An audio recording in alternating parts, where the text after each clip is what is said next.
ബീഹാർ ഇലക്ഷനുമായി ബന്ധപ്പെട്ട് വിവാദങ്ങൾ കൊഴുക്കുകയാണ് വോട്ടർ പട്ടികയാണ്. വോട്ടർ പട്ടികയിൽ നിന്നും ഇപ്പോൾ 50 ലക്ഷത്തിലധികം വോട്ടർമാരെ അനധികൃത കുടിയേറ്റക്കാരായി കടന്നുകയറിയ വോട്ടർമാരെയാണ് പുറത്താക്കിയിരിക്കുന്നത്. ഇന്ത്യ മുന്നണിയെല്ലാം വലിയ പ്രതിഷേധത്തിലാണ്. വീണ്ടും അവരെ തിരിച്ചുൾപ്പെടുത്തുമോ? അല്ല, ഇത് ഈ വോട്ടർ പട്ടിക ശുദ്ധീകരിക്കുക എന്ന് പറയുന്ന ഒരു പ്രക്രിയ ഇന്ത്യയിൽ ആരംഭിച്ചിട്ട് കുറച്ച് നാളുകളായി.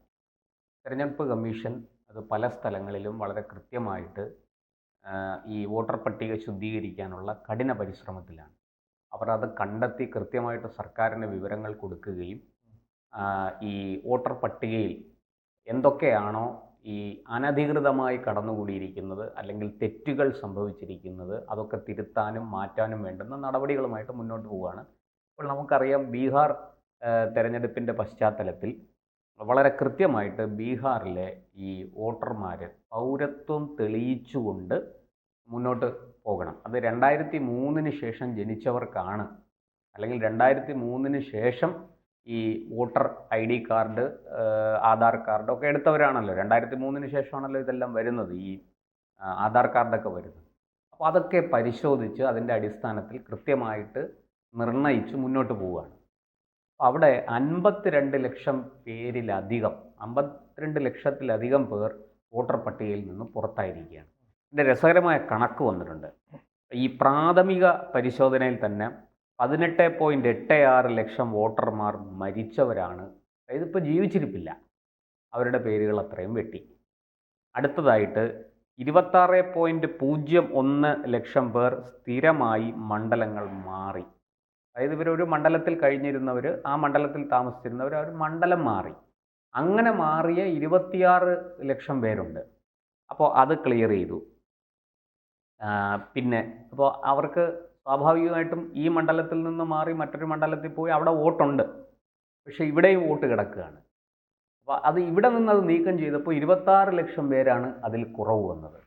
ഇനി 7.5 ലക്ഷം പേർ ഒന്നിലധികം സ്ഥലങ്ങളിൽ രജിസ്റ്റർ ചെയ്തിട്ടുണ്ട്. ഇത് ഇത്രയാണ് ഇപ്പോൾ കണ്ടെത്തിയിരിക്കുന്നത്. ഇത് ഓഗസ്റ്റ് 1 കരട് വോട്ടർ പട്ടിക പ്രസിദ്ധീകരിക്കാൻ പോവുകയാണ്.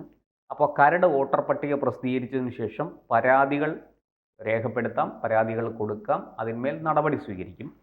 ഈ ഓഗസ്റ്റ് 1 മുതൽ സെപ്റ്റംബർ 1 വരെ കരട് വോട്ടർ പട്ടികയിലെ പിഴവുകൾ തിരുത്തുക, ഒഴിവാക്കിയതിനെക്കുറിച്ചുള്ള അഭിപ്രായങ്ങൾ രേഖപ്പെടുത്താനുള്ള അവസരമുണ്ട്. ഇതെല്ലാം സെപ്റ്റംബർ 30 പ്രസിദ്ധീകരിക്കും.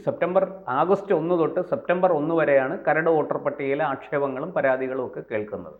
എന്നിട്ട് അതെല്ലാം പരിഹരിച്ച് സെപ്റ്റംബർ 30 വോട്ടർ പട്ടിക പ്രസിദ്ധീകരിക്കും. അപ്പോൾ ഏതാണ്ട് തെരഞ്ഞെടുപ്പിന് ഒരു 2 മാസം മുമ്പ് എന്ന് വേണമെങ്കിൽ നമുക്ക് കണക്കൂട്ടാം. സെപ്റ്റംബർ 30 പ്രസിദ്ധീകരിച്ചാൽ നവംബർ 1 നോട്ടിഫിക്കേഷൻ വരും, ഡിസംബർ 1 തെരഞ്ഞെടുപ്പ് നടക്കും. ഇതാണ്, അല്ലെങ്കിൽ ഡിസംബർ പകുതിയോടെ തെരഞ്ഞെടുപ്പ് നടക്കും. ഇതാണ് ഇപ്പോൾ നമുക്ക് ലഭിക്കുന്ന വിവരം.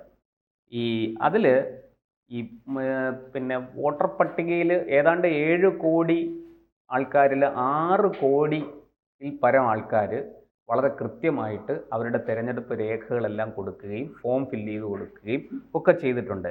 ഈ എന്യൂമറേഷൻ അത് സമർപ്പിച്ചിട്ടുണ്ട്. അത് സമർപ്പിക്കാത്തവരെ ലിസ്റ്റ് ചെയ്ത് അവരെ വിലാസം നോക്കി അവരെ അന്വേഷിച്ചു പോയി കണ്ടെത്താനുള്ള ശ്രമം നടത്തിക്കൊണ്ടിരിക്കുകയാണ്. അതുമായിട്ട് മുന്നോട്ട് പോകുന്നു എന്നാണ് മുഖ്യ തെരഞ്ഞെടുപ്പ് കമ്മീഷണർ നൽകുന്ന വിവരം. അപ്പോൾ ഇത്രയും വലിയ ഒരു ശുദ്ധീകരണ പ്രക്രിയ ബീഹാറിൽ നടക്കുകയാണ്.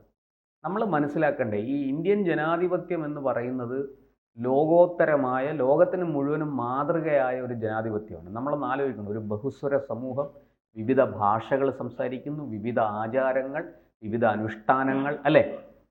കാശ്മീരിയും കന്യാകുമാരിയും തമ്മിലെടുക്കുമ്പോൾ കാശ്മീരിൽ വസിക്കുന്ന ആളും കന്യാകുമാരിയിൽ വസിക്കുന്ന ആളും തമ്മിൽ ആചാരങ്ങളും അനുഷ്ഠാനങ്ങളിലും അതുപോലെ ഭാഷയിലും ഒക്കെ വലിയ വ്യത്യാസമുണ്ട്. എന്നിട്ടും ഈ ഇത്രയും വലിയൊരു ജനാധിപത്യ പ്രക്രിയ നമ്മുടെ നാട്ടിൽ വിജയിച്ചു നിൽക്കുക. അതിൻ്റെ കാരണം സത്യസന്ധവും സുതാര്യവുമായ പ്രവർത്തനങ്ങളാണ്. ഇവിടെ ഈ പറഞ്ഞതുപോലെ ബീഹാറിൽ ഇങ്ങനൊരു പരാതി, അതായത് ഇപ്പോൾ 1/2 കോടി വോട്ടർമാരെ മാറ്റുക എന്ന് പറഞ്ഞാൽ അതൊരു നിസ്സാര കാര്യമല്ല. വലിയ ചോദ്യങ്ങൾ വരാം. പ്രതിപക്ഷം വലിയ ബഹളം ഉണ്ടാക്കും. തീർച്ചയാണ്, സ്വാഭാവികമായിട്ടും വോട്ടവകാശമുള്ള ഒരാളുടെ വോട്ട് നഷ്ടപ്പെട്ടാൽ എന്ത് ചെയ്യും? അയാൾക്ക് വോട്ട് ചെയ്യാൻ ലിസ്റ്റിൽ അയാൾ പേരില്ല. പിന്നെ എങ്ങനെ അയാൾ വോട്ട് ചെയ്യും? അപ്പോൾ അത് അയാളോട് കാണിക്കുന്ന ഒരു ഇന്ത്യൻ പൗരനോട് ചെയ്യുന്ന നീതികേടാണ്. അങ്ങനെ ഒന്നും വരാത്ത ഒരാളിന് പോലും പരാതി ഇല്ലാത്തവണ്ണം ഈ പ്രശ്നം പരിഹരിക്കണം. ഒരു വലിയ ടാസ്ക്കാണ്. അതിന് കാരണം ഇങ്ങനൊരു ടാസ്ക് ഇപ്പോൾ ഇന്ത്യ ഗവൺമെൻറ്റും തെരഞ്ഞെടുപ്പ് കമ്മീഷനും ഒക്കെ ഏറ്റെടുക്കാൻ കാരണം വലിയ തോതിൽ ബംഗ്ലാദേശിൽ നിന്നും മ്യാൻമാറിൽ നിന്നും ആൾക്കാർ കുടിയേറിയിരിക്കുന്നു അനധികൃതമായി. അതായത് ബംഗ്ലാദേശികളുണ്ട്, റോഹിംഗ്യകളുണ്ട്. അവരെല്ലാം ഇന്ത്യയിലേക്ക് കുടിയേറുന്നത് ചില പ്രത്യേക ലക്ഷ്യങ്ങളോടുകൂടിയാണ് എന്നാണ് പറയപ്പെടുന്നത്. നിസ്സാര കാര്യമല്ലത്. നമ്മൾ ആസാമിലും വലിയ പ്രശ്നമാണ്. ആസാമിൽ ഈ പറയുന്നത് പോലെ ഇപ്പോൾ ഹിമന്ത ബിശ്വാസ് അവിടെ ഭരിക്കാൻ വന്നതുകൊണ്ട് കഴിഞ്ഞ എത്രയോ കാലം കോൺഗ്രസ്സാണ് അവിടെ ഭരിച്ചിരുന്നത്. ആ കോൺഗ്രസിൻ്റെ തന്നെ ഉപമുഖ്യമന്ത്രി BJPയുടെ മുഖ്യമന്ത്രിയായിട്ട് ആസാം ഭരിക്കാൻ വന്നപ്പോഴാണ് അവിടുത്തെ പ്രശ്നങ്ങൾ സോർട്ട് ചെയ്യുന്നതും അഡ്രസ്സ് ചെയ്യുന്നതും ഒക്കെ. അതൊക്കെ കണ്ടെത്തി അത് പരിഹരിക്കാൻ ആവശ്യമായ നടപടികൾ സ്വീകരിക്കുന്നത് ഇപ്പോഴാണ്. ഇപ്പോൾ തന്നെ ഒരു ഇത് വന്നിരിക്കുന്നതെന്ന് വെച്ചാൽ ബീഹാറിൽ 1/2 കോടി വോട്ടർമാർ ഇതുപോലെ ലിസ്റ്റിലില്ലാത്തവരും മരിച്ചുപോയവരും ഇരട്ട വോട്ടുകളും ഒക്കെ ആയിട്ട് കിടപ്പുണ്ടെങ്കിൽ ബംഗാളിൽ അത് 2.5 കോടി വരുമെന്നാണ് പൊതുവെ വിലയിരുത്തുന്നത്. രാഷ്ട്രീയ നിരീക്ഷകർ പലരും അഭിപ്രായം പറയുന്നു. ഇവിടെ ബീഹാറിൽ 50 ലക്ഷം ഉണ്ടെങ്കിൽ അതിൻ്റെ ഒരു 5 ഇരട്ടി കൂടുതൽ ഇവിടെ കാണും, ബംഗാളിൽ കാണും എന്നാണ് പറയുന്നത്. ഇവരെല്ലാം ഇങ്ങനെ ഈ 52 ലക്ഷം പേരുടെ പേരിൽ ആരൊക്കെ ആയിരിക്കും കള്ളവോട്ട് ചെയ്യുന്നത്? നമുക്ക് ഒന്ന് ഊഹിക്കാവുന്നതല്ലേ ഉള്ളൂ.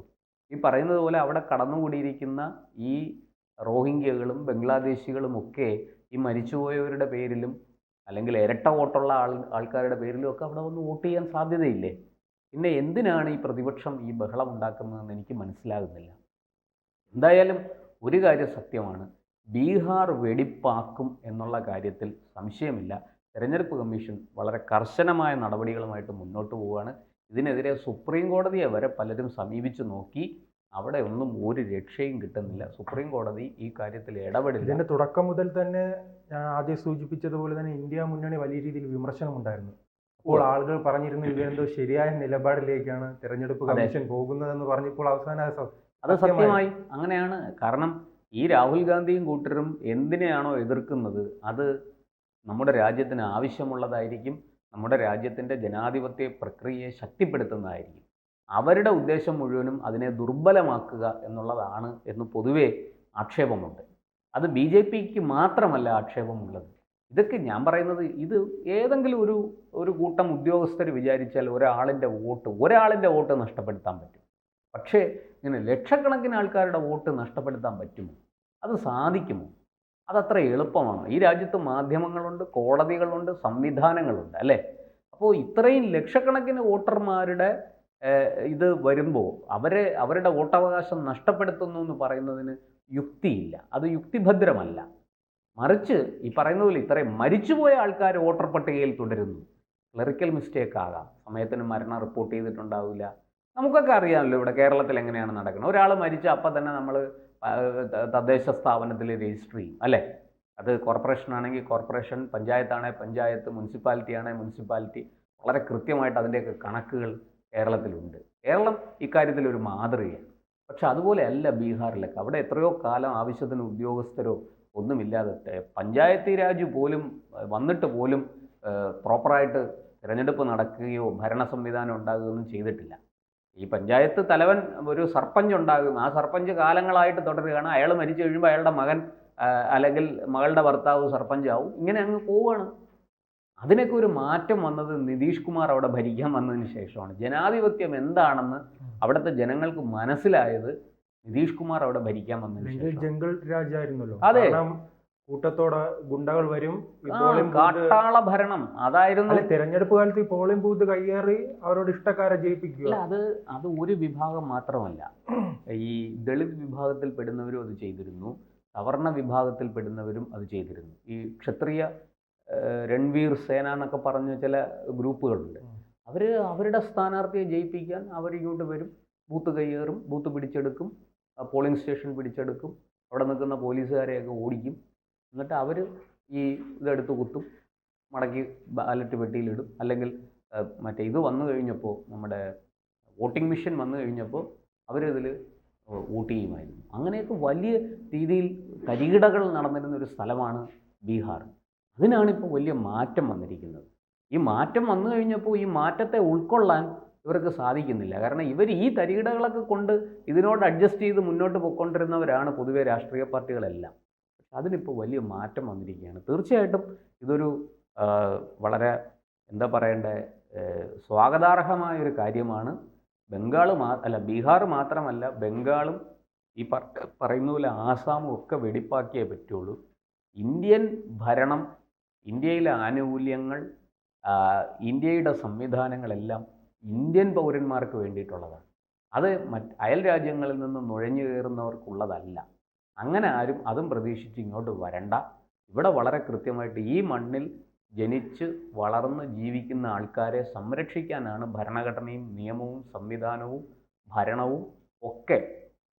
അതിനു വേണ്ടിയിട്ടാണ് ഭരിക്കാൻ ആവശ്യമായ തിരഞ്ഞെടുപ്പ് നടത്തിയ ആൾക്കാരെ തിരഞ്ഞെടുക്കുന്നത്. അതുകൊണ്ട് അതൊന്നും ഇങ്ങനെ നുഴഞ്ഞു കയറ്റക്കാർക്ക് വേണ്ടിയിട്ട് പങ്കുവെക്കാൻ സാധ്യമല്ല. നമ്മുടെ വിഭവങ്ങൾ അങ്ങനെ ആർക്കും കൊടുക്കാൻ, സൗജന്യമായിട്ട് കൊടുക്കാൻ സാധിക്കില്ല. അത് ഇന്ത്യൻ പൗരന് അവകാശപ്പെട്ടതാണ്. അക്കാര്യത്തിൽ ഒരു സംശയമില്ല. തിരഞ്ഞെടുപ്പ് കമ്മീഷൻ വളരെ ശക്തമായ നടപടികളുമായിട്ട് മുന്നോട്ട് പോകും.